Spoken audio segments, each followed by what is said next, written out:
a gente sem remorso,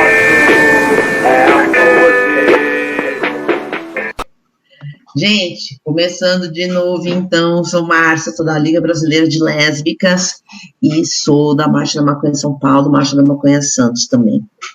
Eu quero, antes de tudo, agradecer todo mundo que está nos assistindo e também agradecer a Natália por ter acreditado e vindo junto com a gente para apresentar esse projeto FanCooks, né, que é o que ela vai apresentar daqui a pouquinho, e falar sobre a importância da soberania alimentar como redução de danos. Bom, também a gente está na reta final do nosso curso, né, hoje é a 7ª aula, penúltima, né, e eu quero falar um pouquinho sobre a aula que vai ter no dia 1/3, na segunda-feira, que será a nossa última aula. Essa aula, ela vai começar com uma exposição de um advogado, que é parceiro nosso, e depois ela vai ter um debate. Essa aula, as aulas estavam acontecendo na terça-feira, né? E a gente vai antecipar a aula para segunda para não coincidir com a primeira aula da 5ª turma do curso, que é uma parceria entre o Paticão, lá a Igreja do Paticão, e a Unifesp. Esse curso ele vai começar no dia 2/3, e será na terça-feira, então a gente antecipou a aula para segunda. Não esqueça, esse curso, as inscrições dele estão abertas até amanhã, no domingo. Então, se inscrevam nesse curso, é muito legal, a gente já fez, e assim, para quem quer praticar desobediência civil, como o Padre Ticão pregava, é só fazer esse curso aí, que é o melhor que tem a fazer agora, tá? E assim, na aula da segunda-feira, a gente já vai começar, então, a fundar a nossa associação. Vai ter essa exposição do advogado parceiro, que está nos ajudando a fundar a associação, tá? Aspectos jurídicos, está sendo feito com a maior transparência, com ética, e está sendo tudo gravado, né, para ser acessado a qualquer momento.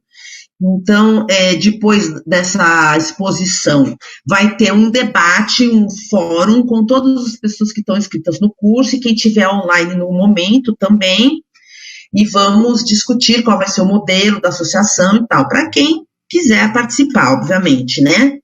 Também a gente quer fazer um convite, assim, especial para o pessoal da Polo Baixada, para que participem do nosso fórum, porque a gente só cresce quando a gente soma esforços, né, a gente ficou maior. Também falar sobre o certificado do curso, que eu sei que o pessoal aí estava fazendo algumas anotações, então enviem para a gente um relatório, falando assim, falando uma crítica do curso, se gostou, se não gostou, o que você achou, o que você aprendeu, o que você vai levar para a sua vida, que isso daí é legal para a gente saber o que vocês estão pensando. Assim, também, não é só trabalho, também tem um pouco de diversão, gente. Hoje vai ter também uma live, depois da exposição da Natália, das dúvidas e tudo, vai ter uma live com o convidado, que é um duo musical de São Paulo, que veio especialmente nos prestigiar nesse dia, vai estar junto com a gente no final do curso, e hoje também é o lançamento da nossa campanha de arrecadação de fundos, tá? Através do site Abacaxi. Vai acontecer depois, essa live vai ser depois da aula da Natália. Essa campanha a gente já lançou ela na internet, né? E ela é para arrecadar uma grana para bancar a fundação da associação, porque tem custos de cartório, custos jurídicos, né, tem alguns custos aí, e a gente vai fazer essa arrecadação, e o dinheiro todo arrecadado será destinado para esse fim, né, porque a associação será sem fins lucrativos. Então, todos convidados a participar dessa campanha da Abacaxi, eu já fiz uma contribuição, E vamos contribuir, né, para que a gente consiga a legalização e o acesso livre à maconha, né, que é o que a gente quer, né. Bom, eu já vou passar para a Natália, gente, já vou. Então, só quero também, uma última coisa que eu quero falar é que a gente está pensando em fazer uma reunião de acolhimento da Marcha da Maconha, convidando mais pessoas para participar com a gente da marcha. Então, a gente está pensando em fazer uma reunião no dia 14/3. Então, vocês fiquem atentos nas nossas redes, que vai ter mais informação sobre isso, tá?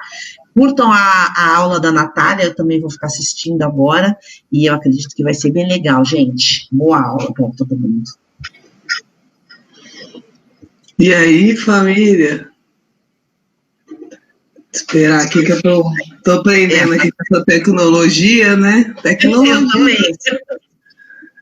Marcela? Vamos lá. Pode ir, Má? Vamos embora, então. Tudo bom, família? Prazer.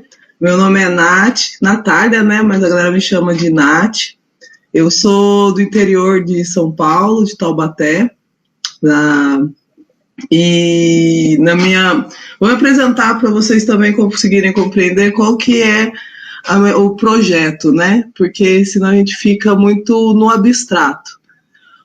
O projeto Soberania Alimentar como Redução de Danos tem uma proposta da gente poder reconhecer os nossos territórios através da alimentação, principalmente porque o Brasil é um país extremamente rico no aspecto alimentar e tem pouco contato e pouco conhecimento na questão dos alimentos por conta da nossa formação, né, social, econômica, todos esses aspectos. Que vai ser isso que eu vou trazer para vocês, para a gente poder ampliar esse debate. Às vezes fica difícil, né? Por que eu penso numa soberania alimentar? O que é uma soberania alimentar? Quando a gente começa a observar a evolução, né, principalmente a partir de 1900 pós-guerra, né, na questão da ONU, eles colocam muito a questão da segurança alimentar. Pode ficar no primeiro slide, Má, depois eu peço para você voltar. E aí não, sem problema. Aí o que acontece? A gente fica na questão da segurança alimentar e esquece do aspecto dos alimentos e fica apenas na questão dos nutrientes. Essa foi a proposta, né, que a FAO, que é uma parceira da ONU, fez, tanto é que alguns alimentos hoje existem, eles são enriquecidos com ferros e outros nutrientes, e são alimentos ultraprocessados. Mas para a gente chegar até esse olhar, eu vou convidar vocês, Márcia, você passa para o próximo slide, por favor? Eu vou convidar vocês para a gente poder observar a questão do processo colonial, né, o colonialismo e a colonialidade. O que é o processo do colonialismo? É o processo que a gente ficou inserido, né? A gente, os meus ancestrais, os ancestrais de vocês, nessa construção do Brasil, né? Porque antes não era Brasil. Imagina que antes de Cabral, aqui era um lugar chamado Pindorama. Então, o mundo dos Pindoramas, essa palavra vem da nomenclatura Tupi-Guarani, era um continente, né, porque o Brasil é um país continente com diversos tipos de plantas, né, riquezas que não são riquezas, né, as pessoas colocam como riqueza, mas como questões, né, de fauna, de flora, de rios, que as pessoas que viviam aqui, os povos... Márcia, eu vou pedir para você desligar o som, por favor, amada. E sem problema, meu bem. Então, o que acontece? Esse processo, né, a gente não observa como era antes, e hoje a gente fica reproduzindo as fatalidades sociais que a gente está inserido. É um círculo vicioso. Antes desse processo de Cabral, a gente tinha os povos que aqui estavam, os originários, né, 3 milhões de índios, né, de povos originários. Eu vou falar de índios porque foi essa nomenclatura que eles colocaram, né, mas a gente pode colocar como povos originários. Eles eram 3 milhões. Quando chegou esse processo do colonialismo, de 1500, mas se você quiser, você pode mudar. De 1500 até 1570, a gente teve o primeiro processo de latifúndio. Qual que foi o primeiro processo do latifúndio? Eu vou falar resumidamente para a gente poder entender o ponto que a gente chegou hoje e entender a importância da soberania alimentar. O primeiro processo foi o processo de usar uma planta nativa daqui, que era, que eu esqueci o nome dela, que eu vou pegar aqui para vocês, que é um nome muito legal, que é a ibirapitanga. O que a ibirapitanga era? Era uma planta, né, nativa daqui do Brasil, presente principalmente na área costeira, na Mata Atlântica, e ela era uma árvore extremamente nobre por conta da sua cor avermelhada e além de você conseguir produzir navios. Então, eles destruíram, né? Então, foi o primeiro latifúndio, né? O primeiro olhar visionário do Brasil foi esse aspecto. O aspecto de você conseguir utilizar a terra sem se preocupar com as consequências. Isso daí foi acho que a gente pode colocar como o primeiro aspecto assim, de racismo ambiental até, da destruição que foi causada. Tanto é que quando a gente vai ver lá em 1800, mais para frente, essa árvore, né, que depois foi transformada em pau-brasil por conta da nomenclatura, que é o nosso país, ela já é uma árvore em extinção. Eu não sei se ela foi a primeira, não cheguei a pesquisar sobre isso, mas é importante a gente observar que a extinção da primeira árvore começou a surgir esse aspecto no século XIX, 1800 e quebradinho.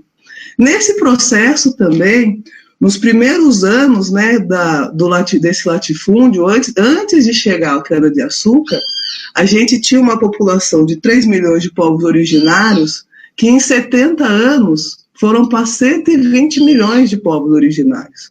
Então, genocídio já era uma prática. A gente observando esses aspectos, a gente consegue perceber como vão se reproduzindo as nossas atitudes hoje.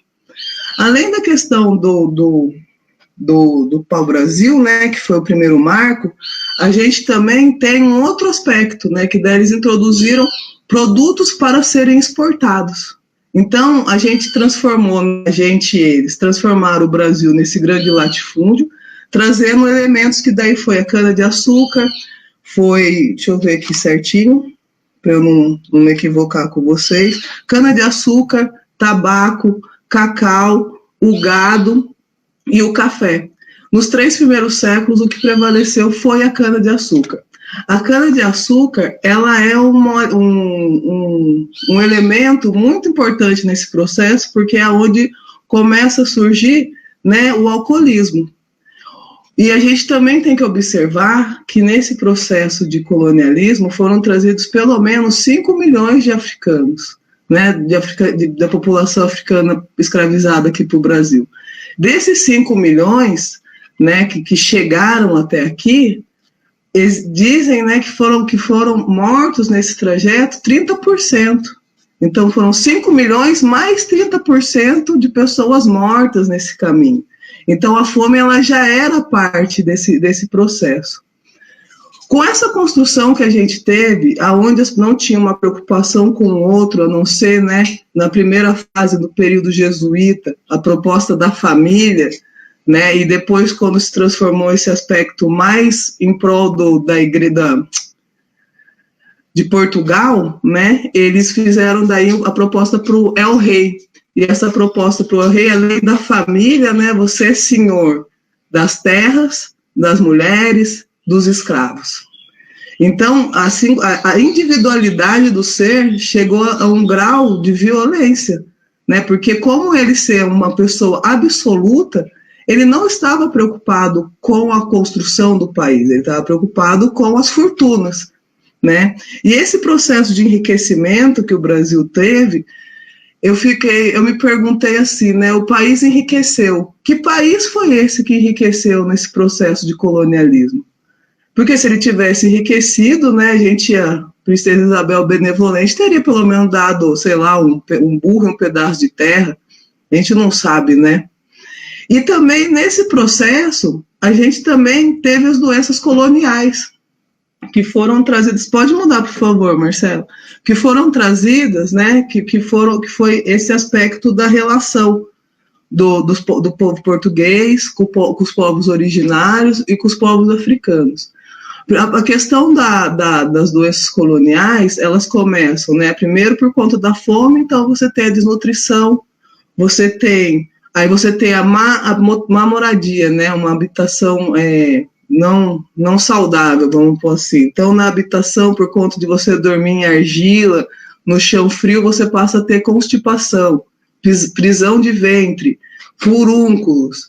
E a má alimentação, junto com a cachaça, né? Porque daí teve essa combinação, a gente começou a ter outros tipos de doença, hipertensão, diabetes, todos esses aspectos presentes no processo da construção de latifúndios no Brasil. Você pode mudar, por favor, Má?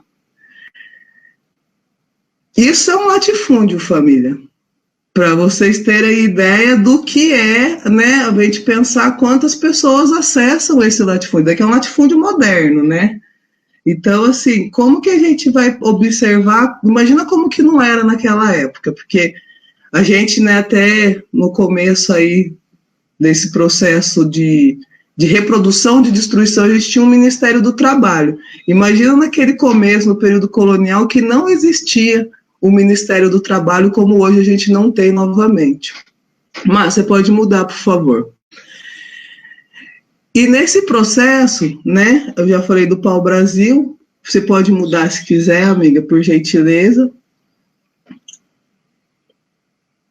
Pode mudar, esse daqui é um mapa da região que foi feito por um cartógrafo, um dos primeiros cartógrafos do Brasil, que passou pelo Brasil, o Lopo Homem, mostrando os aspectos de como que era feito esse processo de colonização da Pindorama, né? Retirando toda a madeira, como se os índios, né, falassem, nossa, que legal, vou aceitar esse projeto de destruição do país. E aí a gente observar que nesse primeiro processo a gente teve a perda de 1.800.000 pessoas, né, a população originária aqui, por conta de um pequeno poder, né? Você pode mudar, Má, por favor? Essa daqui é o nosso Ibirapitanga, que por sinal ela deve ser muito linda. Hoje ela é considerada uma punk, né? Porque é uma planta é uma planta nativa, porém é uma planta que a gente não encontra com facilidade. Tanto é que uma das nomenclaturas dela é pau de Pernambuco, porque ela foi encontrada, né, depois de um tempo, algumas unidades, principalmente na região do Pernambuco, tá? Você pode mudar, Má, por favor? E, ó, para vocês verem, esse daqui é um que foi encontrado com 600 anos no sul da Bahia. Gente, essa árvore deve ser muito legal. Eu acho muito bacana. Mas voltando, né, à questão da alimentação daí nesses aspectos. Você pode pôr no próximo slide, Má. Nessa questão da alimentação, a gente precisa compreender como que era feita essa alimentação. Porque se os escravizados, eles eram a energia, o trabalho e a alimentação dos escravizados, porque a gente tem que lembrar que a gente tem as amas de leite, né? Que no livro do Gilberto Freire coloca como cabra mulher. Então a gente tem que observar também esses aspectos. Quem podia comer?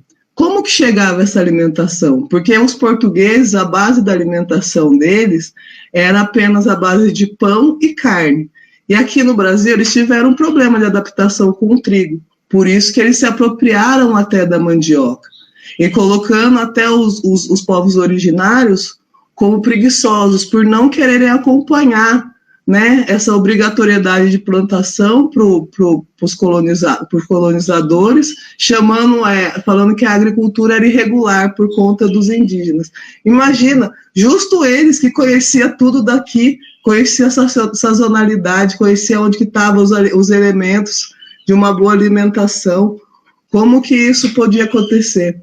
E a gente também tem que pensar que nesse processo de colonização, o Brasil ele tinha pelo menos, em alguns momentos, mais de 60% de escravizados e 40% da população era europeia. Quem comia? Quem se alimentava? Isso daí eu fico refletindo, porque se na época a gente tinha, numa questão de população, 4 africanos para 1 europeu, num olhar de gênero, 4 mulheres africanas para 1 mulher europeia, esse aspecto com certeza devia ficar desequilibrado.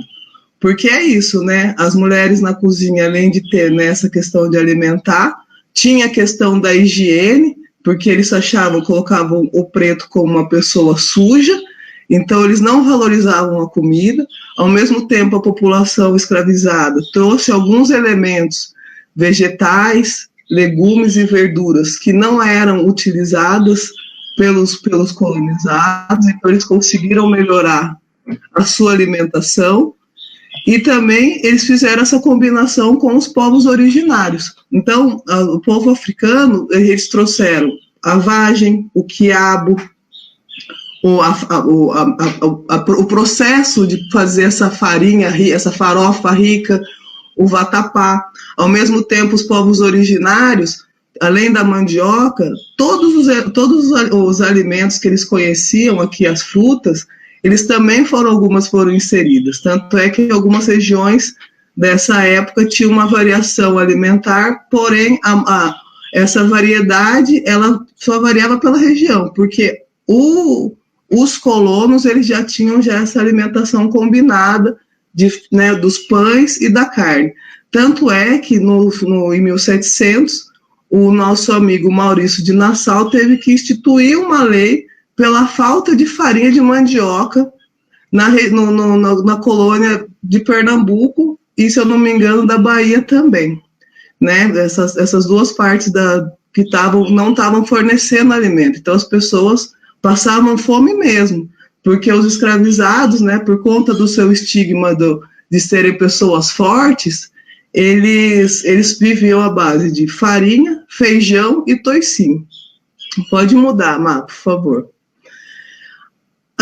Quando a gente começa a pensar nessas doenças coloniais, né, o furúnculo, a constipação, a sífilis, a anemia, o alcoolismo, o ato de comer terra, a questão de beber a água do mar, o banzo, essas doenças coloniais, elas são muito mais provenientes da relação social do que por conta do país, né? A relação social que existia propiciava essas doenças. Por exemplo, o furúnculo, que são cravos, né, são pelos encravados e criam uma inflamação, ele acontece muito por conta da umidade. A constipação é a questão do intestino preso. Ele também acontece por conta de uma alimentação pobre de nutrientes, pobre de variedades também. A anemia tem esse mesmo reflexo. O alcoolismo foi uma primeira questão, né? Eu acho que a gente pode colocar, além da maconha, foi o primeiro vício. O ato de comer terra, beber água do mar, era uma forma das pessoas se suicidarem, pelas infelicidades de estar num lugar por estar tendo seu corpo só explorado e só expropriado.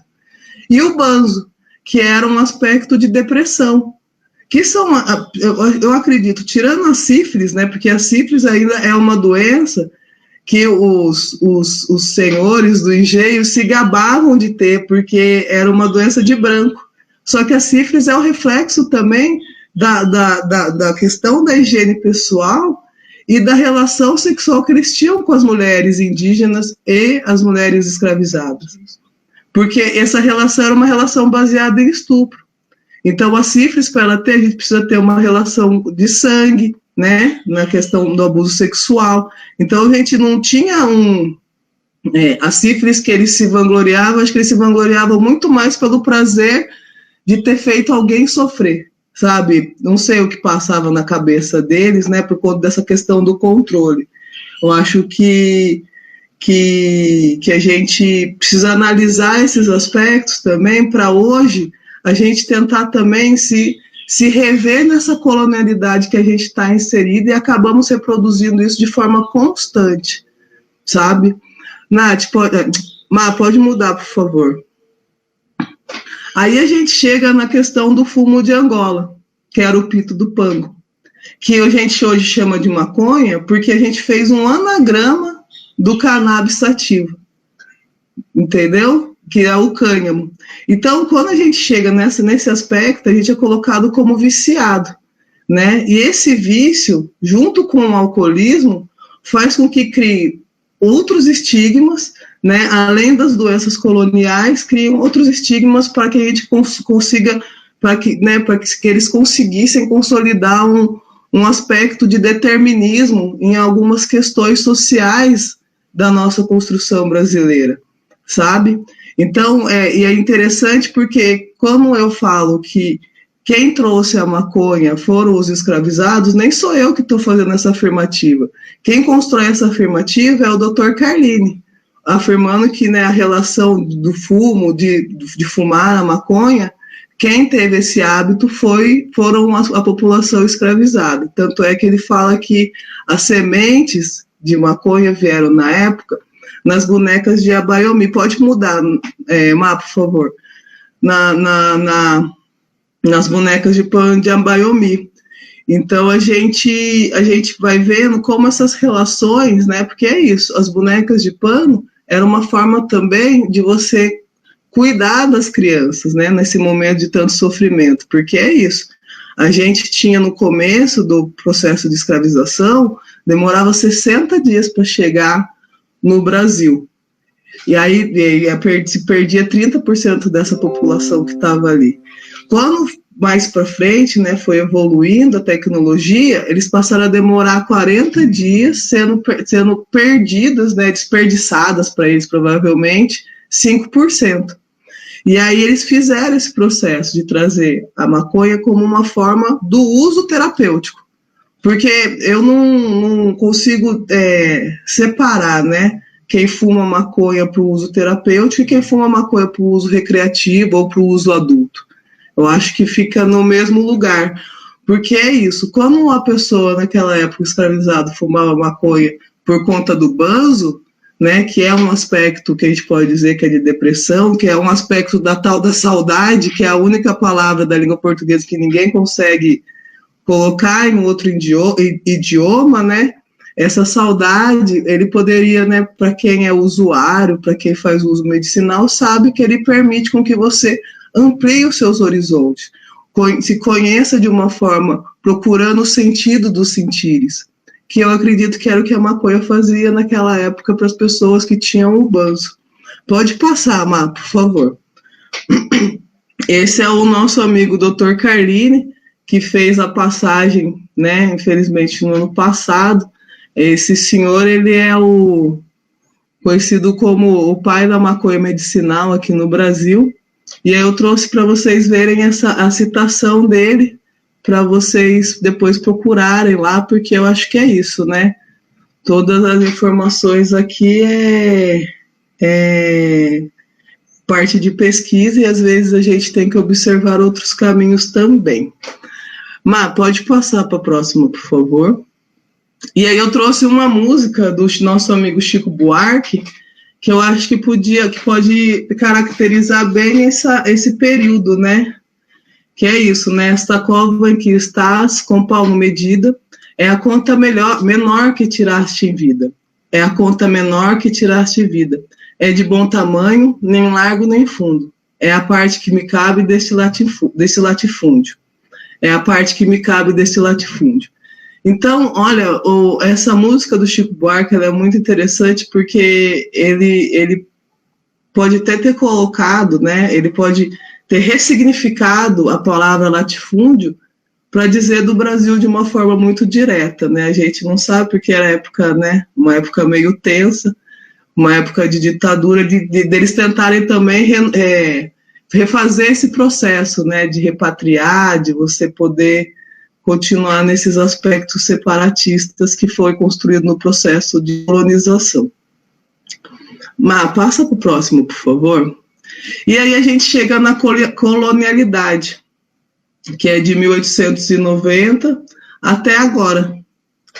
E essa colonialidade, a gente deixa de ter esse aspecto, né, do latifúndio para Portugal, para o rei, e passa a ser commodities. Então, eu acho muito interessante quando as pessoas personificam o mercado. O mercado, ele tem todos os problemas do mundo, ele tem problema de taquicardia, ele pode morrer de ataque do coração, ele pode ter pressão alta, ele precisa de um hospital exclusivo para ele. Só que o mercado, ele não é inclusivo. Ele é um mercado em que o que é mais importante para ele é que as pessoas estejam pobres e que tenham uma maior concentração de renda para os mesmos desde do processo colonial. A única diferença é que vai expandindo um pouquinho, né? Então a gente vai tendo um crescimento populacional, eles também, né? Essa elite também tem um pequeno crescimento populacional e aí vai passando para os próprios. Tanto é que tem um vídeo do Bob Fernandes falando sobre o aspecto de construção política do Brasil, que eu acho muito interessante, que vocês podem ver, e vai mostrando deputados, senadores, prefeitos, que estão presentes na construção do Brasil desde o início da República. E é interessante a gente ver porque é coisa do tipo o neto, o bisneto, então a gente acaba se permitindo nessa reprodução constante. Depois vocês procuram lá no Bob Fernandes no YouTube, é super fácil de achar. E a gente continua, né, na perseverança da fome, e as doenças coloniais, elas deixam de ser coloniais e passam a ser crônicas não transmissíveis. As commodities mais presentes hoje no Brasil, que a gente viu, né, o presidente falando que o nosso futuro é alimentar 2 bilhões de pessoas no mundo, é a soja, a laranja, o milho, a cana-de-açúcar e o ouro verde, né, que é a cannabis medicinal, que ela já está entrando aqui no Brasil de forma, acredito, infelizmente, muito mais sintética, porque a gente tem todo esse controle de corpos construído, né, no processo colonial, que fez essa separabilidade, e agora estão construindo essa determinidade para saber quem tem acesso ou não. E eu falo em todos os aspectos, seja da alimentação, seja a educação, seja a saúde, por conta, né, de como que a gente consegue apresentar um processo de democracia onde a gente, né, onde foi construído que o Estado ele não faz parte da nossa construção social. Fica bem distante essas realidades. Má, pode mudar, por favor. A soja, ela é um dos alimentos que mais tem a inserção de agrotóxicos. Então, ela é um alimento altamente não saudável para a gente, né? E é um alimento que chega no nosso prato através do óleo de soja. A gente tem também a cana-de-açúcar, que além da questão da produção de resíduos para o meio ambiente, também tem esse processo de agrotóxico. A questão da laranja, que ela também tem uma alta quantidade de agrotóxico, e o milho. Esses são os elementos básicos, assim, que diz que o Brasil, né, o Brasil é agro por isso, mas ao mesmo tempo hoje a gente tem uma condição de 84 milhões de pessoas em situação de vulnerabilidade alimentar. Então, como que a gente vai alimentar? Isso daí deixo essa pergunta para vocês. Como que a gente vai alimentar 2 bilhões de pessoas no mundo e tendo ainda 84 milhões de pessoas em uma situação de vulnerabilidade alimentar? Por isso da importância da gente reconhecer os nossos territórios, porque a gente tem uma série de alimentos que a gente não consegue acessar por conta desse processo de monocultura. Pode mudar, por favor, Má. Tanto é que aí, ó, a Amazônia, né, esse processo, eles vão criando artimanhas de poder estar presente nos biomas, que são os biomas onde a gente podia construir outras espécies de riquezas, né? Uma riqueza da questão de alimentar, de elementos fitoterápicos, de alimentos, né, em outros aspectos de água, na questão da redução de carbono. Só que eles preferem o imediato. Os visionários, eles sempre são imediaticistas. Eles não têm uma preocupação de um desdobramento social que seja de uma forma igualitária, que as pessoas consigam ter os mesmos acessos. E a observação, né, no capitalismo é sempre a ideia da mais-valia. Então, para você ter uma riqueza, você precisa ter a pobreza. A gente não consegue encontrar uma equidade social nesse aspecto do capitalismo. Pode mudar lá, por favor. Hoje, o ouro verde, ele é o assunto da onda. Ele está na moda, né? Na real, ele nunca saiu de moda, né? Porque a gente for voltar na questão no início do Império, os jesuítas já cultivavam, e aí quando chegaram os reis, né? Quando chegou o Dom João aqui, ele se apropriou, né? Ele deu o golpe no espaço dos jesuítas para poder ser dono do negócio ali, sobre o uso da cannabis, do cânhamo na época, para fibras e outros aspectos. E hoje o Brasil ele é a mina de ouro, né? Porque tem vários estudos, né? As pessoas já estão estudando as sementes que são ideais para cada região, como que consegue acessar. Ao mesmo tempo, a gente está vendo aí as empresas já combinando com a Fiocruz e outras empresas para poder inserir a maconha sintética. E a gente vai deixando algumas coisas pertinentes nesse processo da legalização da planta, como são questões pertinentes nas relações de commodities. Porque é isso, né? O agro hoje, ele vive ele é a exportação. E essa exportação dele permite com que ele tenha a liberdade de usar agrotóxicos, que hoje eles já estão nos nossos lençóis freáticos. Então, a gente tem agrotóxicos que a gente consome, né, que a gente nem sabe, que também dispõem, são gatilhos para a gente ter algumas doenças crônicas não transmissíveis, como o câncer. Pode passar para a próxima, por favor, Mar. Hoje, né, a gente acabou o processo de latifúndio, mas aí a gente tem as exportações. E o Brasil ele está fracionado dessa forma, aonde a gente não consegue saber aonde vai para o povo brasileiro.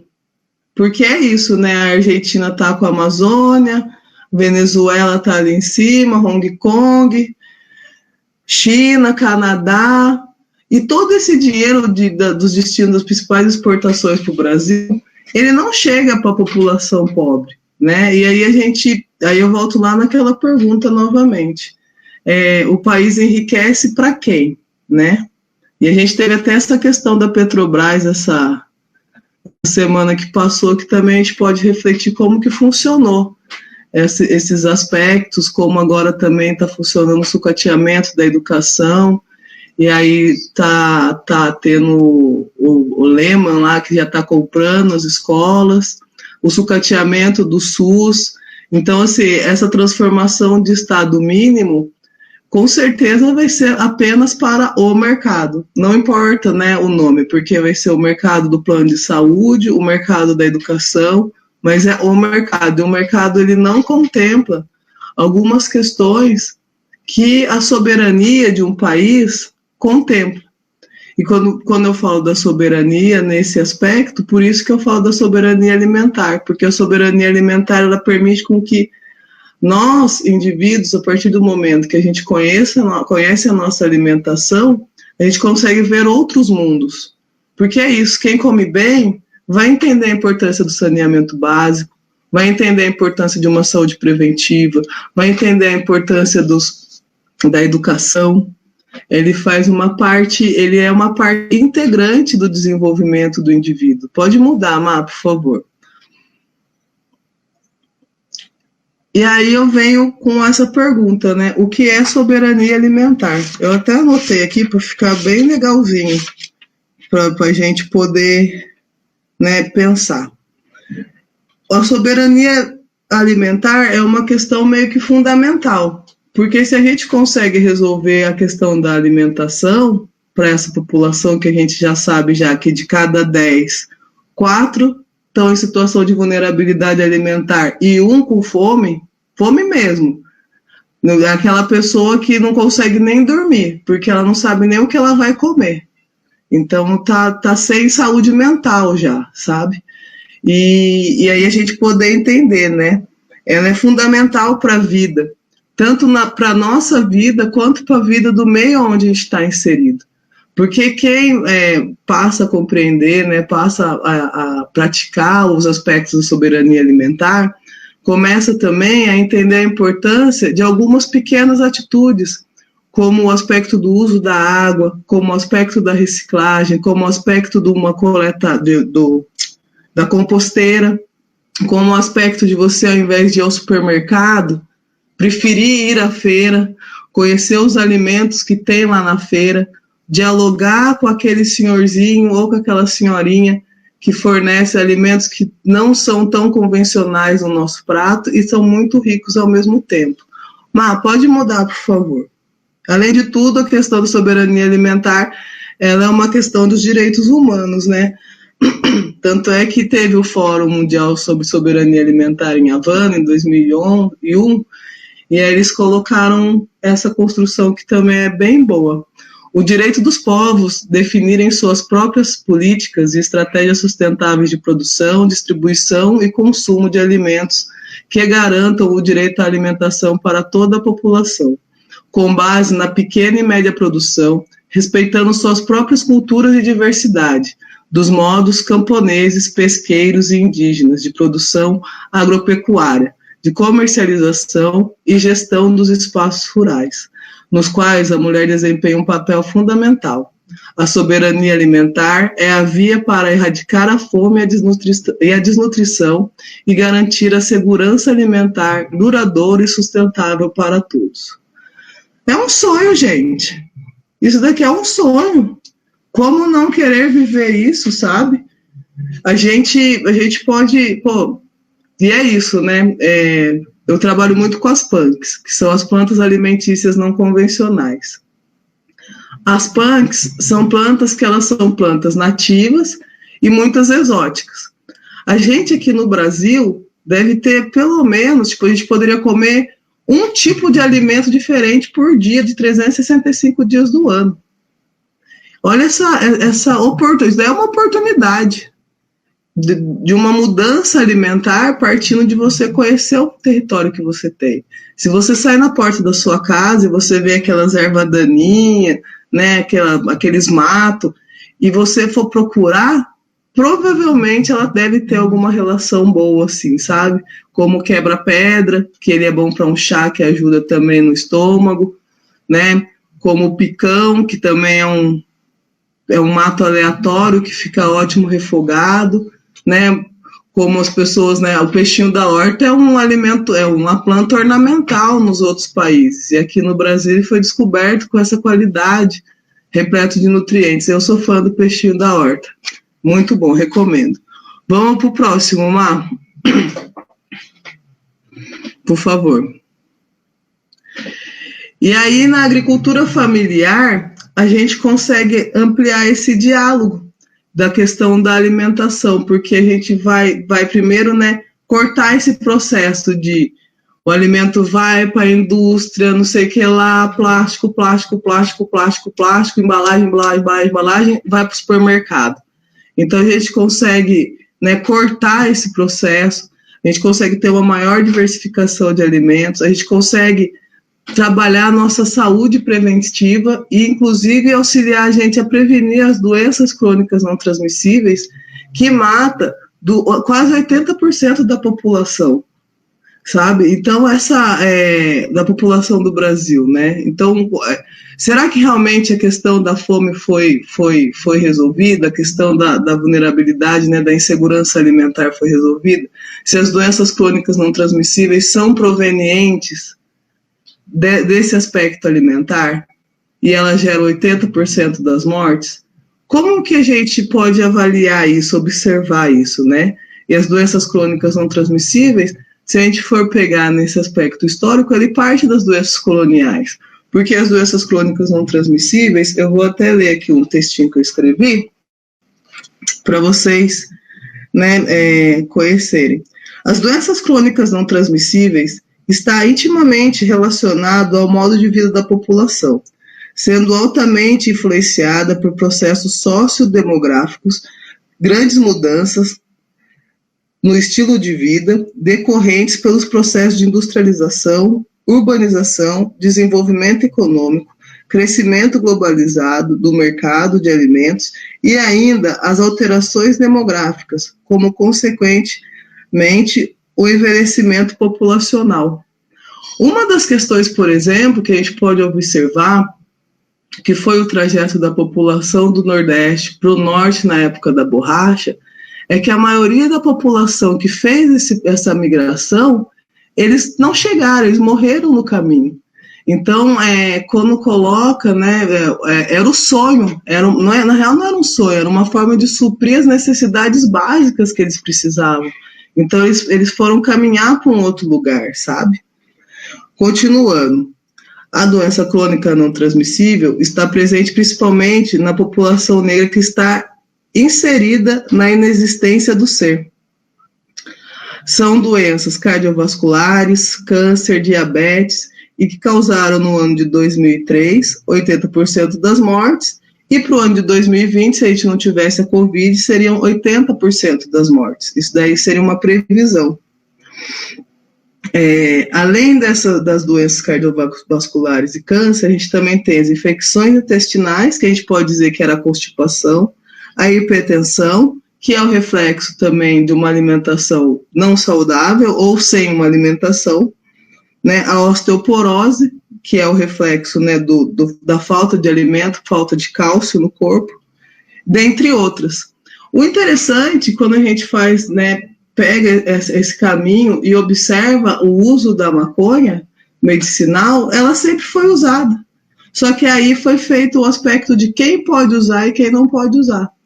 Porque se a gente for observar as doenças coloniais, né, além das questões, né, de ajudar na cicatrização e outras questões, a cannabis, né, a maconha, ela tinha uma grande ajuda para a população negra, que foi retirada, e para a população indígena também, que daí quando conheceu essa planta, passou a utilizá-la.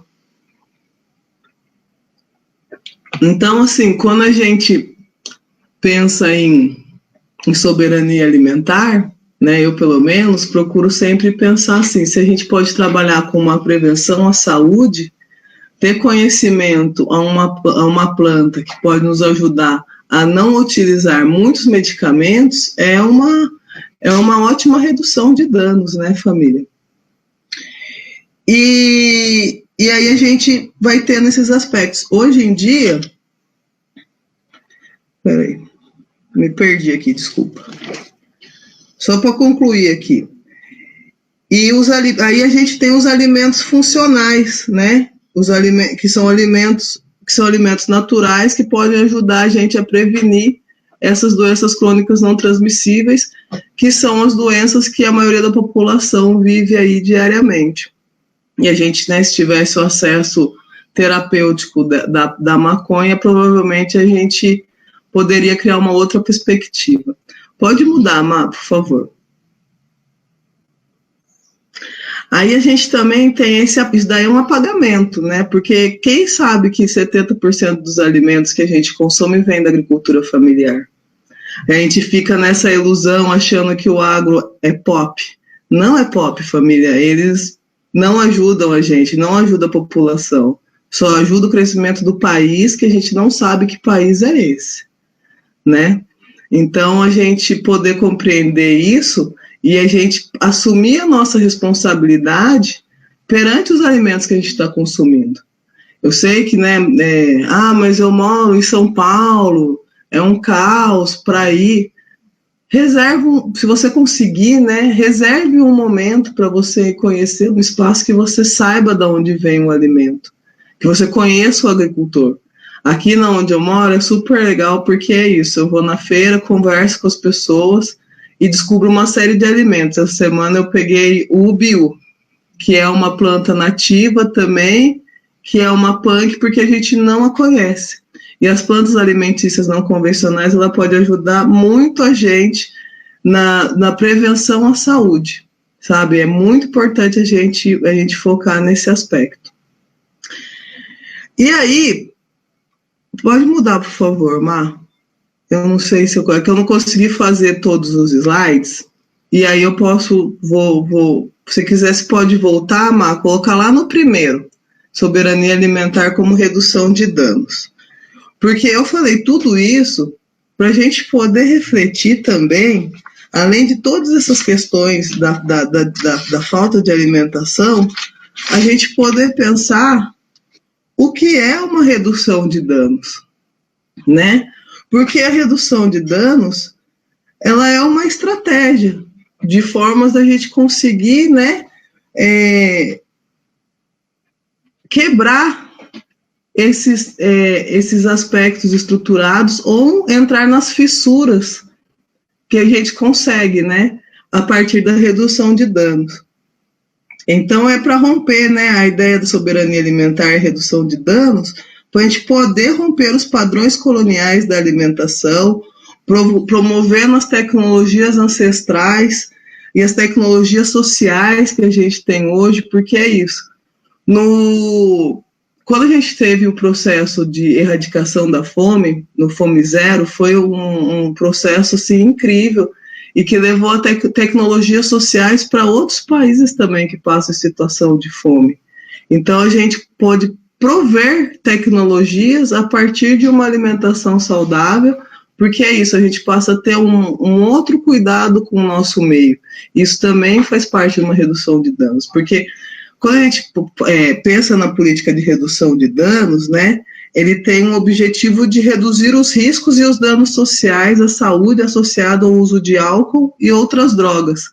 A gente pode ampliar esse olhar e procurar pensar num olhar do ambiente, do próximo, que não está tão próximo da gente, a gente conseguir abrir mão um pouco, né, do nosso conforto e poder observar como que estão os outros entre mundos brasileiros. Porque é isso, a gente está aqui conversando agora, e não sei se vocês viram essa notícia, né? Ontem eu vi na BBC que os caras agora, né, por conta dessa tecnologia que a gente tem no Facebook, eles estão oferecendo terras na Amazônia, achando que é uma coisa normal. Vão lá, cortam as terras, tal, não sei o que lá, e quem vai comprar aquilo lá? Sou eu? É você? É o país que vai crescer, então não estamos inclusos. Então, quando a gente começa a observar também essas questões, a gente também tem que ter uma responsabilidade, como, por exemplo, não incentivar esses tipos de atitude, tentar preservar o máximo possível, e quando a gente faz esse resgate ancestral, através da alimentação, a gente consegue, né, transmitir os conhecimentos e também conseguir auxiliar, né, ligar a chavinha das pessoas que estão usando alimentos ultraprocessados para poder conhecer outros tipos de alimentos que podem salvar vidas, a dele e do meio onde ele está inserido, porque não tem como a gente olhar, não adianta eu só olhar o Brasil num olhar Taubaté, eu tenho que olhar o Brasil num olhar país, porque é isso. Todas essas situações, quando eu falo para vocês, né, de fome, de doença, né, dos aspectos que a gente tem dessa construção das doenças que as pessoas vivem, não está na nossa realidade do Sudeste. A gente tem que saber que existe uma demarcação, eles fizeram uma separabilidade e determinaram onde essas pessoas estão. Essas pessoas estão na região Norte e Nordeste. As pessoas mais pobres, as pessoas mais vulneráveis, as pessoas que têm menos acesso à saúde, as pessoas que têm menos acesso ao saneamento básico. Por que eles estão nesse distanciamento? Será que é porque o norte, teoricamente, né, é a região mais populosa da população dos povos originários? Teoricamente não, né? Era para ser no Brasil. Quando eu falo teoricamente, hoje eles estão localizados lá. E o Nordeste? Qual é a maior massa da população que está lá localizada? Não é a população negra?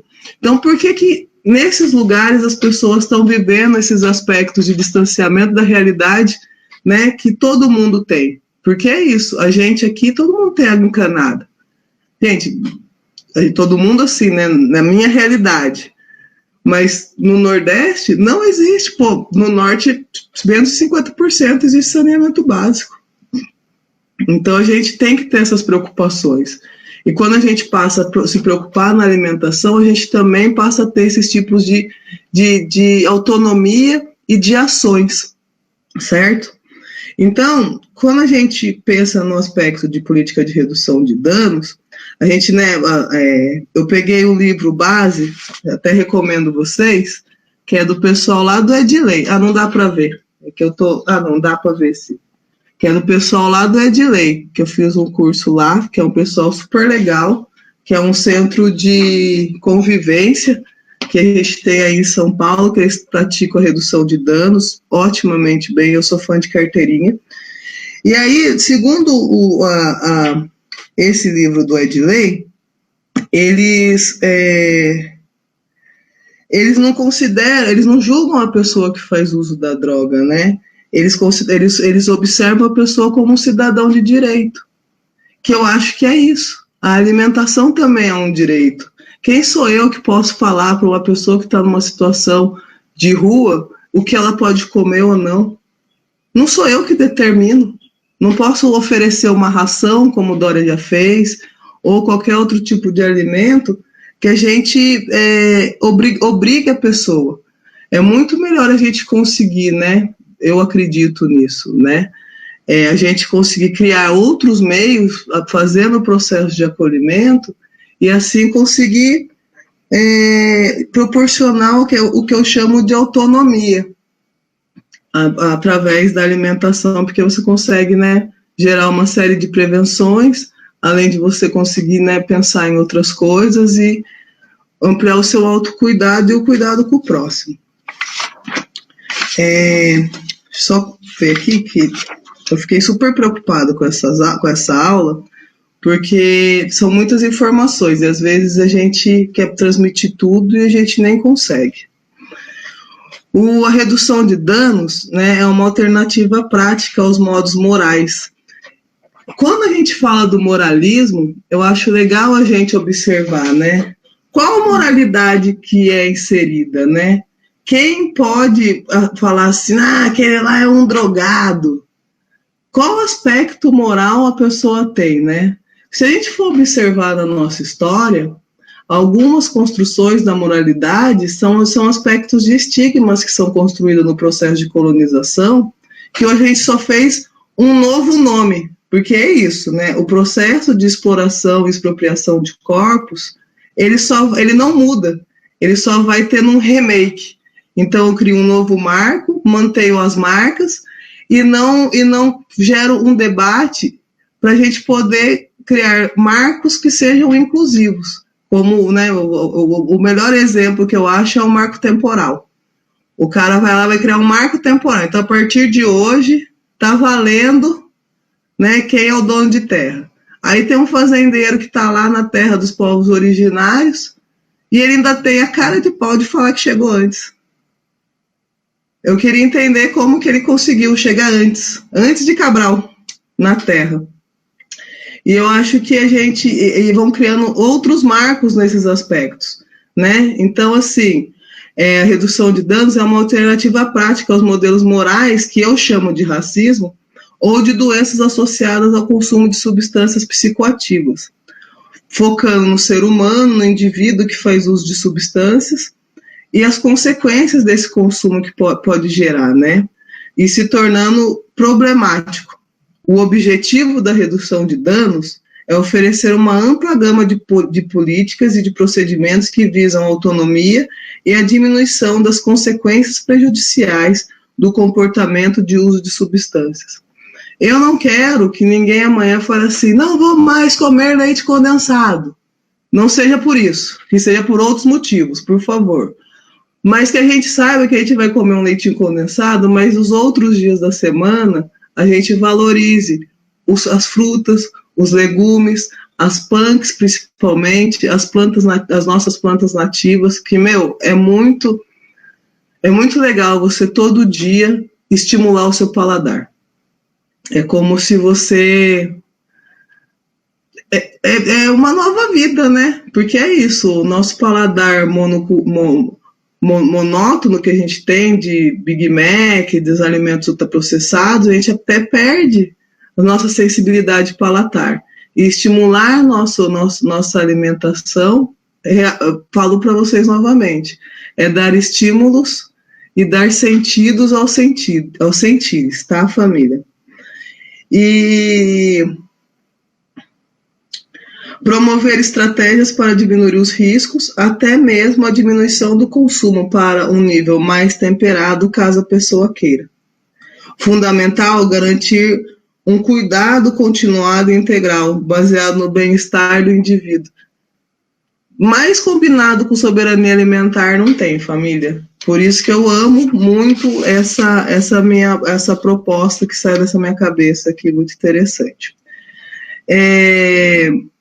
Quando eu falo da questão da cannabis, nesse aspecto de soberania alimentar, é porque, né, a gente tem essa planta que ela pode gerar mais de 200 benefícios, segundo hoje a ciência. Mas já era usado pelos ancestrais através dos conhecimentos orais, né?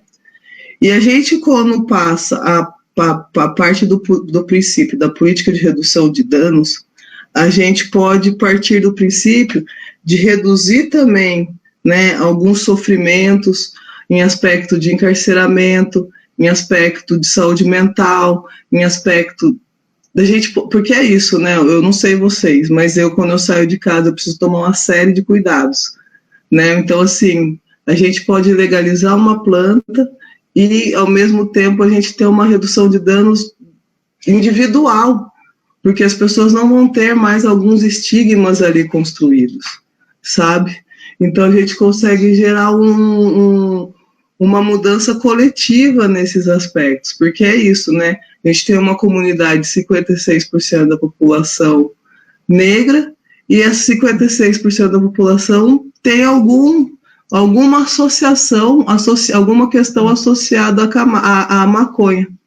E a gente não percebe isso, porque é muito além do que foi, né, estimulado para a gente, porque é isso, quando a gente pensa lá no processo de colonização, primeiro eles criaram uma separabilidade, né? E depois eles construíram uma determinidade, né? Um aspecto determinado para hoje a gente viver essas consequências em que a gente naturaliza até a morte. E para concluir, né? A redução de danos ela tem uma forma transversal, gerando um acesso a todos, né? E a gente pode fazer isso na soberania alimentar através da agricultura familiar, campesina, os orgânicos, proporcionando fácil acesso, menos estresse na natureza, compreendendo o meio através até da sazonalidade, dos biofertilizantes presentes, né? Que a gente pode usar no lugar dos agrotóxicos. E a gente rompe algumas questões morais na soberania alimentar, que é a monocultura, que é o controle da commodities, a pobreza que é necessária para a gente ter mão de obra. A gente para de dizer quem é digno. Você é digno disso, você não é digno disso. Acho que a gente para, porque daí a dignidade passa a ser uma questão de acesso universal. Então a gente pode pensar nessa construção aí de mundo. Esse é o mundo Fancook, soberania alimentar como redução de danos. Eu acho que é isso, família. Se vocês tiverem alguma pergunta, fiquem à vontade. Eu falo um monte de coisa e é isso. Eu não sei, né? Porque são tantas coisas que vão se... É uma grande trama, né? Mas se vocês quiserem fazer alguma pergunta que eu possa ir complementando, por favor.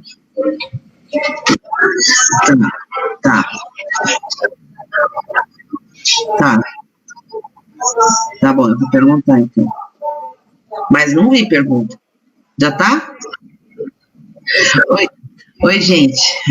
Então, a Natália está aqui se disponibilizando para se alguém tiver alguma dúvida, tiver alguma pergunta para fazer, algum comentário, né? Pode botar aí no chat que eu leio para ela. Agora, eu tenho uma perguntinha. Onde é que a gente encontra essas punks para comprar, assim? Porque eu não sei, eu não vejo, eu não vou muito na feira. Mas tem a feira aqui perto da minha casa, posso procurar. Não sei se tem. E também, punk só tem folha ou tem tem legume, fruta, essas coisas? Isso que eu quero saber. E se tem receitas com esses punks? Ah, as punks, amiga, ela é da raiz às folhas. Tem punk que pode ser flor, tem punk que pode ser folha, tem punk que pode ser fruto, tem punk que é raiz. Eu vou pegar o livro das punks para mostrar para vocês. E assim, as punks, Márcia, é muito interessante porque ela está em tudo quanto é lugar, amiga. Sabe a erva daninha? Sabe aquela praga? Aquela planta que nasce toda vez no cantinho que você está arrancando e você acha que te incomoda? São esses tipos de alimentos que a gente acaba nem sabendo, amiga, que ela tem essa relação. Então, as punks, muitas vezes, né, aqui em casa, por exemplo, eu colhi, né, peguei algumas sementes de punk, que nem, por exemplo, essa daqui, ó, é a clitória. As pessoas, por conta do moralismo, chamam ela de flor borboleta.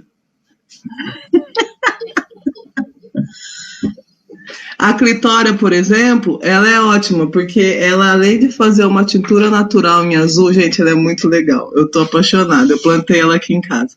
Além dela fazer uma tintura em azul, ela pode ser colocada na comida. E ela é super nutritiva. Ajuda a gente numa série de doenças, assim, do equilíbrio mesmo do corpo, sabe? Ajuda a gente na questão da urina para poder fazer mais xixi, ajuda a gente no sabor, ajuda a gente em algumas outras doenças também que eu não lembro agora, mas eu posso mandar para vocês. Aqui, ó, a minha companheira é um arraso. Esse é o livro, ó, galera. Tá conseguindo ver?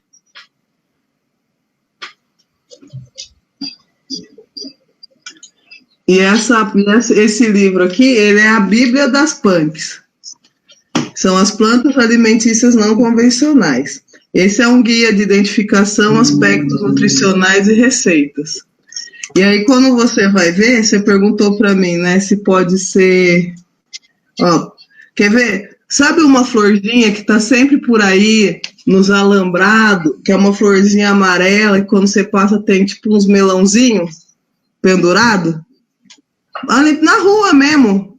Quando você passa nos terrenos baldios, não tem aquelas plantas trepadeiras assim em volta, parece uma folhinha até, lembra até a folhinha da maconha. Não sabe qual que é? Então, aquilo lá é uma punk, chama melão de São Caetano. Entendeu? Aí a gente vai aprendendo, sabe? Tem outra aqui. Aqui em casa eu tô com a vinagreira também, que ela é ótima, ela é muito bonita. Ela também parece com a folha, é que tá lá no quintal, tá vendo? E aí você pode comer o bulbinho dela, que é um bulbinho roxo, você pode fazer chá, você pode fazer pão, você pode fazer até suco fermentado. Então a gente tem várias plantas, amiga, várias. E assim, tem algumas que estão no nosso mato, ó. A serralha, por exemplo, que é a chicória meio que rústica, ó. Sabe qual que é essa? Ela também proporciona. Daí tem a lanterninha também, que é uma flor também alimentícia, que é dessa folha aqui, ó. Olha que legal a folha dela.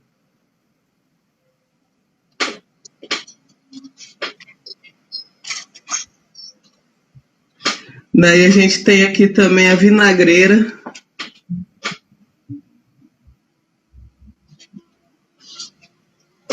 Aí aqui em casa, por exemplo, aqui, ó, daqui só tem mato pra gente. Mas aqui a gente tem o quebra-pedra, que é um elemento da natureza que a galera joga fora pra caramba, que é bom pra chá, pros rins, tudo. Aí aqui a gente também tem... Aqui só tem ela só, o outro é só mato.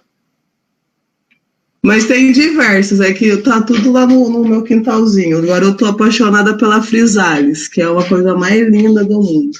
Ver ela crescendo, ver todo esse desenvolvimento. Mas as punks tá em tudo quanto é lugar, gente. Em tudo quanto é lugar, nos canteiros. E assim, às vezes eu falo, mas o cachorro vai passar ali e vai mijar. Ah, e pensa quanto agrotóxico você tem aí, que você consome, você nem tá ligado. Você chega na sua casa, pega, faz a esterilização com água sanitária e põe pra dentro, filho.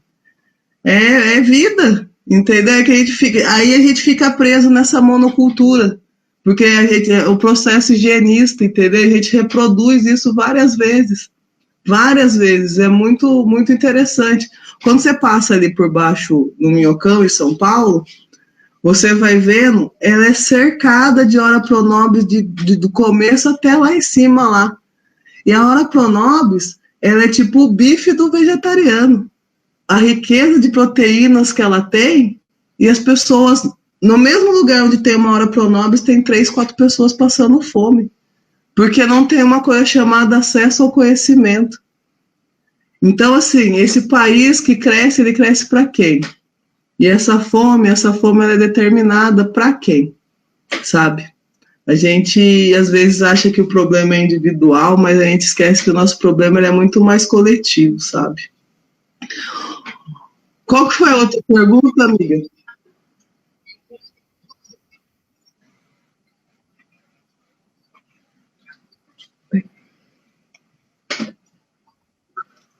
Aqui, ó, a hora pronobis.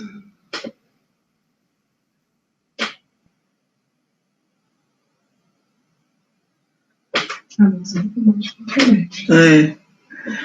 Eu tô aqui no grupo, no chat aqui, aí a Ká falou assim, achava que tinha cookies de maconha. Não, Ká. O fancook, ele é um alimento, né, com uma combinação de grãos, sementes, cacau e algumas castanhas, que aí eu faço os fancooks, aí a pessoa que faz o uso do óleo, ou enfim, faz o uso, independentemente que seja da forma que ela utiliza a cannabis, a maconha, ela pode combinar com os fancooks. Porque os fancooks, né, além das especiarias também eu coloco, os fancooks, ele permite com que o seu corpo tenha um acesso melhor com o consumo da medicina fitocannabinoide, por conta da combinação dos grãos, das especiarias e das sementes, que é a parte da minha pesquisa, amiga, tá? Deixa eu ver aqui. O aproveitamento alimentar do pau-brasil. Vamos já responder isso agora.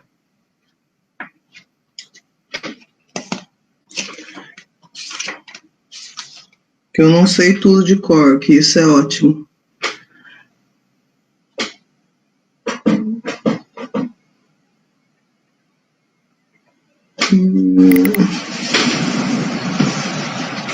Ainda bem que não. Oi? Não, quem sabe tudo nem me chama, porque, nossa, deve ser difícil conversar com essa pessoa.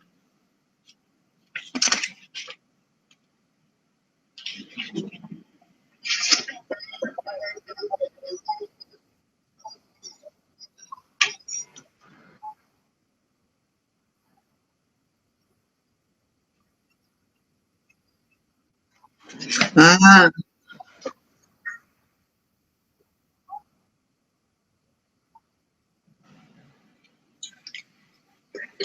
Então, gente, tem mais uma pergunta aqui, viu, Natália?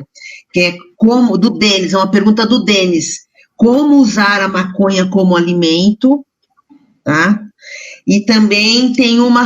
Sobre o pau-brasil você já está respondendo, né? eu estou procurando aqui. A maconha como alimento, ele pode fazer a extração com óleos, né? E poder fazer a comidinha ali, refogadinha, no azeite de cannabis, no óleo de coco com cannabis. Muitas vezes as pessoas também fazem as folhas empanadas. Às vezes, eu gosto de pegar a flor quando eu consigo, assim, né? E aí eu coloco meio que na salada, assim, fica bom. Põe um limãozinho, já era. Aí que a gente tem que tentar. A alimentação é isso, cozinha é isso, é teste, erro, teste, erro. E aí quando erra, fica boa a comida, ainda a gente nem sabe. Sabe? E quando a gente vai. E também tem isso, né? A gente Eu acho que dá até para usar os talos também, refogadinhos, se a gente conseguir fazer um cortinho, não sei. Eu vou até fazer uma pesquisa melhor. Eu fico focada bem nesse aspecto da soberania alimentar e no uso dessa combinação terapêutica da maconha, porque a minha preocupação é tão grande que as pessoas parem de sentir fome e que pelo menos diminuam as doenças crônicas não transmissíveis, né? Que pelo menos ela consiga ter um bem-estar nesse processo. Eu fico só nesse foco, mas eu vou procurar sim, viu, Denis? Eu estou procurando aqui sobre o pau-brasil.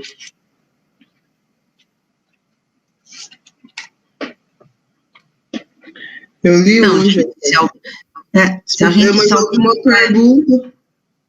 alguém tiver mais alguma pergunta para fazer, pode pôr aqui no chat, tá, gente? E daqui a pouco a gente vai ter o combinado.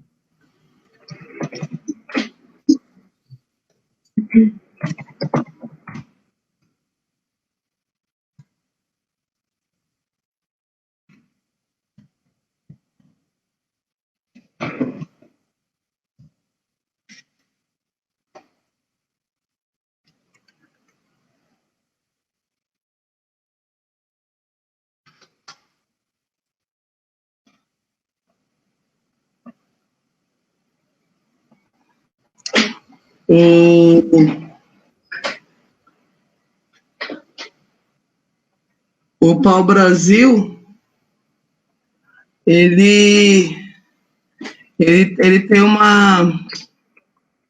Até aqui vendo aqui. Ele auxilia na digestão. Acho que são as folhas e as flores. Tem vitamina C, zinco, B6, vitamina A. Enfim, é um alimento bem interessante. Como a gente não tem, eu não tenho contato assim com ele, infelizmente ainda, vou ver se eu ainda consigo achar uma mudinha para colocar aqui nos minhas plantas. Mas ele dá para ajudar na digestão. Eu nunca experimentei o pau-brasil. Essa semana eu peguei o coração de bananeira para fazer uma torta, que ela também pode ser usada. Mas é isso. Eu não sei se tem mais alguma pergunta. Não... Tem mais uma pergunta sim, Natália. É da Lisa, acho que é. Ela quer saber quanto de hora pronobis que pode comer por dia. Nossa, amiga. Quanto bastar, não, brincadeira. Eu acho que tem que ter um limite aí, né? Eu acho que umas 10 folhinhas, assim, por refeição, acho que é uma boa quantidade. Mas eu acho que a gente sempre tem que pensar que tudo demais faz mal, né? E tudo de menos está faltando alguma coisa. Então tem que tomar cuidado. Não sei também, né? Pode ser que comer muito pode dar até uma intoxicação mesmo alimentar. Mas apesar de que eu acho que não. Acho que pode comer à vontade, assim, a hora pronobis, principalmente por quando ela ser uma proteína, está suprindo outras questões do nosso corpo, pode ser. Eu acho também, né? Eu sou uma pesquisadora, ainda não estou na área ainda de saúde, né? Minha construção é muito. É mais nessa questão mesmo da importância da alimentação.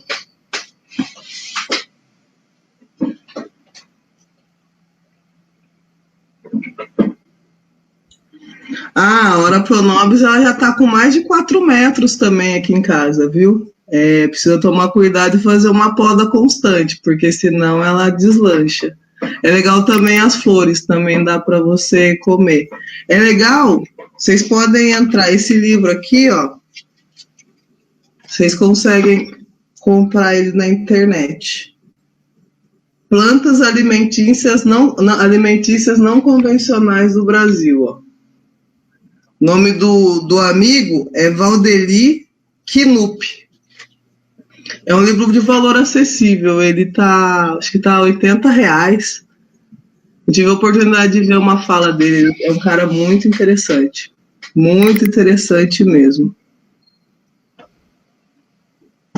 Entendeu? E aí também tem uma outra questão que eu achei aqui também, que o pau-brasil pode ser um grande aliado no tratamento contra o câncer.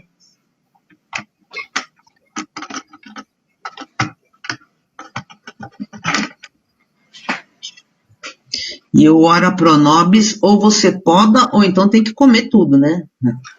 Aí, ou melhor, né, Márcia? Você colhe e divide entre as pessoas. Com certeza, aí todo mundo essa planta incrível. E ora pro nobis dá para você fazer com frango, com quiabo, refogadinho com couve, bater no suco. É muito massa, muito massa. O livro das punks, não, esse daqui não tem em PDF. Mas tem outros também que você pode procurar que tem em PDF, que já dá para dar um norte já.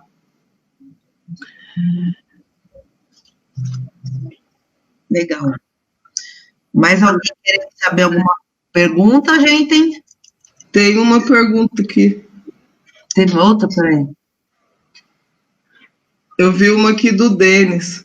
Como a Associação Canábica poderia trabalhar para a soberania alimentar? Dialogar com bancos de sementes municipais, Farmácia Viva do SUS, seria um caminho? Essas duas pautas estavam na Conferência Mundial de Políticas de Drogas de Santos. Mundial.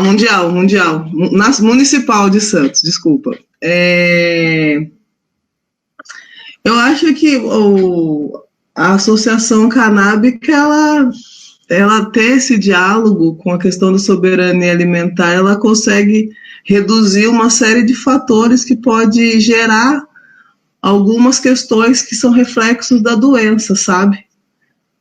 Como a questão, por exemplo, da pessoa estar com câncer, daí ela vai utilizar a cannabis, né, para estimular a fome, poder saciar algumas situações.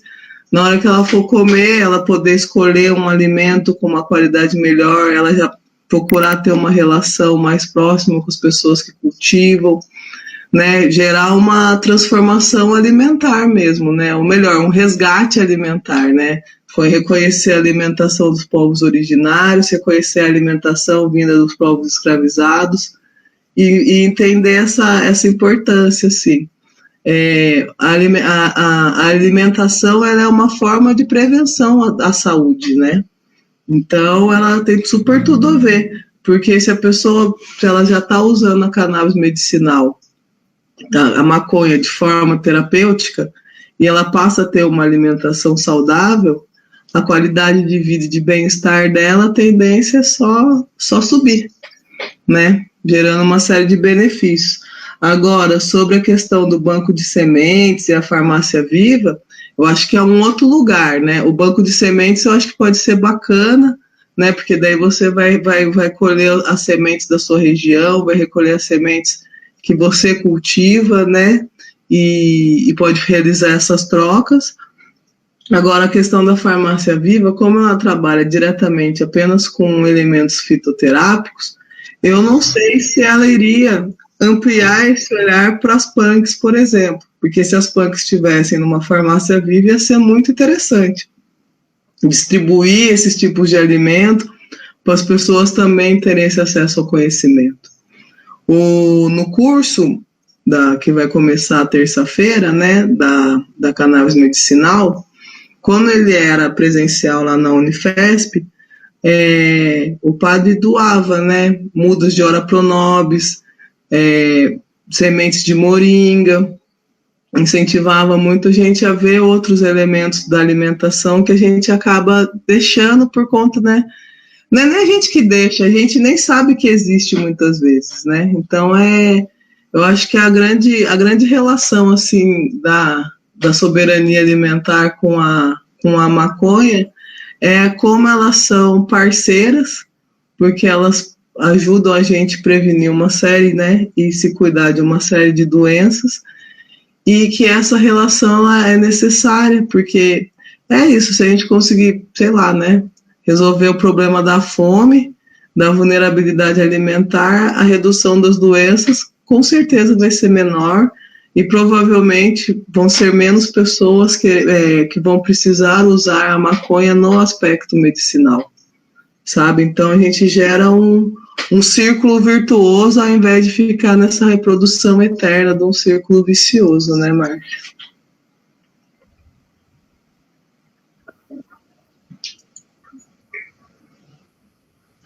Então, gente, mais alguma pergunta para a Natália?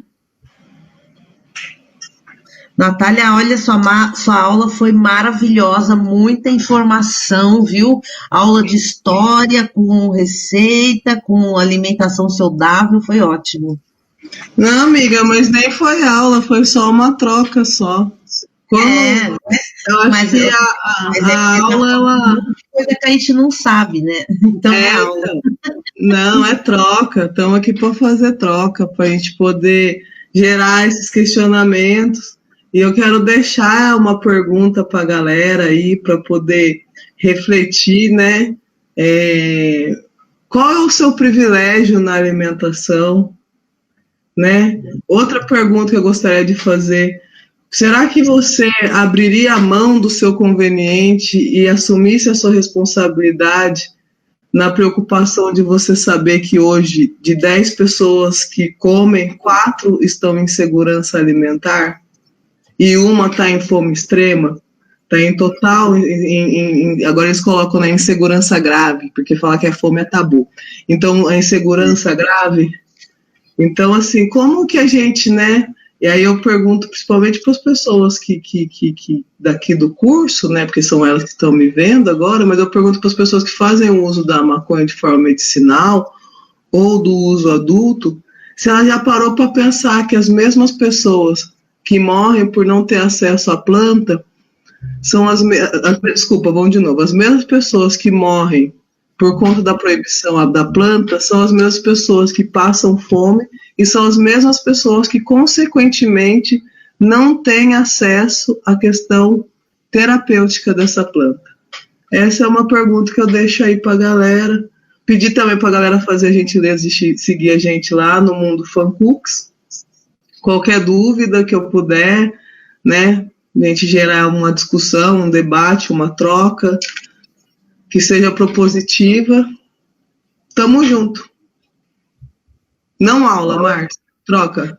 Tá certo. Muito obrigado por essa troca, por proporcionar essa troca para a gente, e muita informação que você trouxe, e realmente é uma troca que a gente está sempre aprendendo com todo mundo, né? Todo mundo aprendendo com todo mundo, né? Mas é isso, gente. Muito obrigada por vocês estarem com a gente até aqui. Agora vai ter a live do combinado. Que horas que essa live vai começar?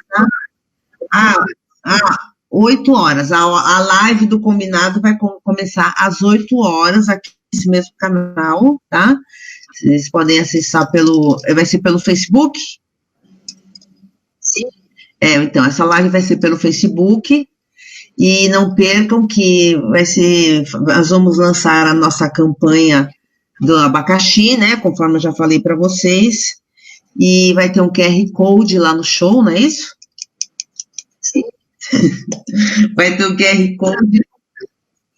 Vai ter um QR Code e essas contribuições que vocês acreditam que vão estar loucos para fazer lá no nosso abacaxi, elas têm algumas recompensas bem legais, tá? Que vão de seda, camiseta. Então, essas recompensas, elas vão ser mostradas na live, inclusive. Então, assistam a live para saber e escolher qual a sua recompensa, e aí você entra lá no abacaxi ou no QR Code e faz uma contribuição, tá? Você, inclusive, deixa o seu endereço para que a sua recompensa chegue na sua casa, tá? Depois. Mas faça lá uma contribuição, que as recompensas são muito legais, eu já fiz uma. Só falar uma questão só, Márcia, para a gente concluir. Claro. Para vocês saberem que o abacaxi é uma fruta nativa do ananás, então deve ser por isso que o aplicativo deve se chamar abacaxi. E lembrar que a gente tem até amanhã para fazer a inscrição do curso da cannabis medicinal, que não importa, gente, vocês podem fugir, mas ele está dentro de você, o sistema do canabinoide faz parte da sua vida. Conheça esse sistema, para deixar de julgar, né, as pessoas que precisam precisam, né, desse sistema de forma fitoterapêutica. É isso mesmo, a gente tem que se livrar de todos os julgamentos, né? Tanto de quem faz o uso terapêutico, quanto de quem faz o uso recreativo ou adulto. Porque todos os usos são terapêuticos. Se a gente usa e se sente bem, sente um bem-estar e tem vários benefícios, então isso é saúde e o nosso uso é terapêutico, sim. Todos os usos são terapêuticos. Então é isso, gente. Muito obrigada por estarem aqui com a gente.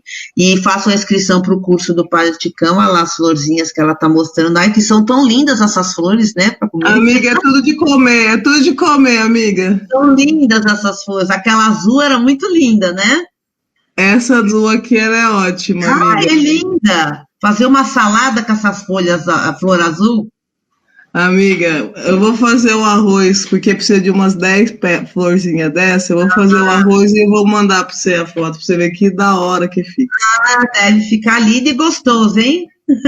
Fica sucesso. Bom, gente, é isso. Também procurem as punks, procurem na internet para dizer não, porque eu, por exemplo, preciso me guiar assim, de qualquer planta, porque senão eu vou acabar pegando uns pedaços de grama e vou botar na salada. Márcia, mas você sabe que tem algumas gramas que dá para pôr na salada, viu, amiga? É mesmo? Então é isso, gente.